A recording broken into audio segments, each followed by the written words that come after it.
And then on the 6th day,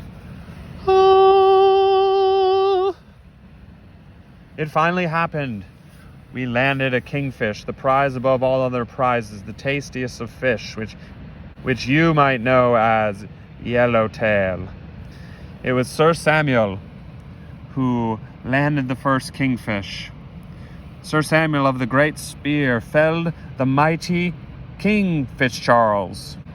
Kingfish Charles was with a large school of kingfish, but none of them thought that they would bite the lures that we were offering. So Sam took matters into his own hands and jumped into the water with his speared King Charles.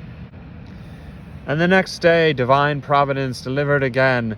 The great severed fish heads in the sky with their trumpets rejoiced upon us, and Lady Laura of the squid bait pulled up the regal King Henry. Kingfish Henry was the largest of the kingfish to be caught. He was hooked at the same place where Laura caught a shark off Miner's Head. He weighed 17 pounds and was 36 inches long. With 2 kingfish on board, there was much rejoicing, and it was perfectly timed because the next day was Thanksgiving. And what a delicious Thanksgiving it was. Chef Samrick whipped up a apple pie in cast iron pot and also some carrot cake. There was mashed potatoes, baked veggies, stuffing, and fish galore. That same day, I caught the heaviest fish of the trip, a 21-pound snapper that was 35 inches long, but it wasn't a kingfish, so no one really cared. The day after our Thanksgiving was actual Thanksgiving for the rest of the world. We jumped the gun so that we could have a day to enjoy leftovers and to enjoy our last day on Great Barrier Island without cooking. On that day, Kevin and I went for a little snorkel and discovered Stingray Cave, where we got swarmed by 4 or 5 stingrays.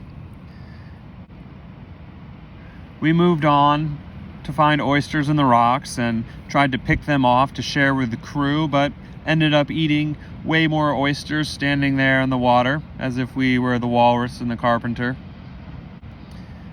But managed to get a few so we could bring back and have another fine meal of sashimi, hand rolls, and oysters just after a little sunset paddleboarding.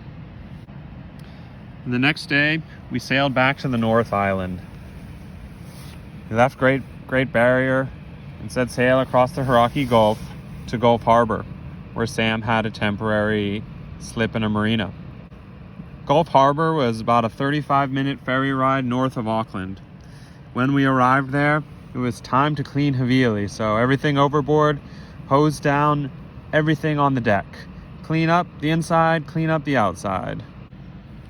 With the cleaning out of the way, we went to celebrate as a crew our arrival in Auckland, which would be the final destination for this version of the Havili Crew.